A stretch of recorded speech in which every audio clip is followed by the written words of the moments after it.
ప్రజాప్రభుత్వం వచ్చిన తర్వాత స్థానిక శాసనసభ్యులు నాయన రాజేందర్ రెడ్డి గారి కోరిక మేరకు గౌరవ ముఖ్యమంత్రి రేవంత్ రెడ్డి గారు ఈ టెంపుల్ ని అద్భుతంగా మహా అద్భుతంగా తీర్చిదిద్దాలని శాస్త్రయుక్తంగా ఈ టెంపుల్ కి మరింత వన్నె తెచ్చే విధంగా అభివృద్ది చేయాలని తలంచి మాడు వీధులతో పాటు ఇంటర్నల్ గా అనేక కార్యక్రమాలు చేసే ఈనాడు ప్రభుత్వం చేపట్టడం జరిగింది. మాడు వీధులకు సంబంధించి ఫార్మేషన్ కంప్లీషన్ అయింది.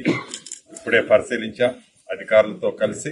దాన్ని ఎలా చేయాలి, ఏం చేయాలి, దానికి నిధులు కూడా గౌరవ ముఖ్యమంత్రి గారు వారం రోజుల క్రితమే అడిషనల్ నిధులు కూడా శాంక్షన్ చేయడం జరిగింది. ఈ రాష్ట్ర ప్రభుత్వం గోదావరి పరివాహక ప్రాంతంలో ఉన్న ఈ ప్రాంతాలన్నింటినీ ఆదిలాబాద్ కావచ్చు, నిజామాబాద్ కావచ్చు, కరీంనగర్ కావచ్చు, వరంగల్ కావచ్చు, ఖమ్మంలో భద్రాద్రి రాములవారు కావచ్చు, బాసర నుంచి భద్రాచలం వరకు ఈ జిల్లాల్లో ఉన్న ప్రధానమైన దేవాలయాలన్నింటినీ పూర్తిగా అభివృద్ది చేస్తూ ఒక టెంపుల్ సర్క్యూట్ గా ఏర్పాటు చేయాలని, అది ఎవరైతే హైదరాబాద్ నుంచి ఈ రాష్ట్రం నుంచి వచ్చే భక్తులే కాకుండా ఇతర రాష్ట్రాలు దేశ విదేశాల నుంచి వచ్చే భక్తులకు కూడా ఈ టెంపుల్ సర్క్యూట్ అభివృద్ది చేయాలని దృఢ సంకల్పంతో ఆల్రెడీ గౌరవ ముఖ్యమంత్రి గారు ఈ జిల్లాల్లో ఉండే ప్రజాప్రతినిధులకి, మంత్రులకి ఇప్పటికే చెప్పడం జరిగింది. దీని మీద ఒక డిపిఆర్ ని కూడా ప్రిపేర్ చేయడానికి రాబోయే కొద్ది రోజుల్లోనే ఒక కమిటీ కాన్స్టిట్యూట్ అవుతుంది.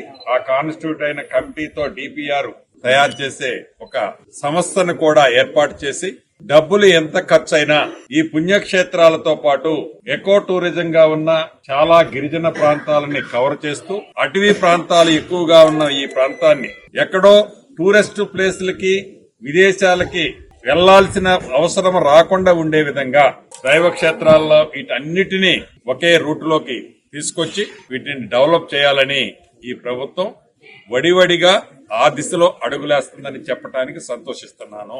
దాంట్లో భాగంగా భద్రకాళి అమ్మవారి టెంపుల్ కూడా ఒక టెంపుల్, మాడు వీధులకు సంబంధించిన వైడనింగ్ పట్టుబట్టి స్థానిక శాసనసభ్యులు రాజేందర్ రెడ్డి గారు ముఖ్యమంత్రి గారిని నన్ను ఒప్పించి అద్భుతంగా చేశాం. ఇంకా దాన్ని ఫుల్ ప్లేట్ కావడానికి ఇంకా కొద్ది నెలల టైం పట్టుద్ది. ఏదో కొంతమంది ఉద్దేశపూర్వకంగా ఈ ప్రభుత్వాన్ని గాని రాజేందర్ రెడ్డి గారిని గాని ఇక్కడ పనిచేసే అధికారులు కానీ చివరికి పూజారులను కూడా వదలకుండా నోటి దురదతో ఏవైతే మాటలు మాట్లాడుతున్నారో అది మానుకోవాలని వారి విజ్ఞతకే వదిలేస్తున్నానని తెలుపుకుంటూ సెలవు తీసుకుంటాను.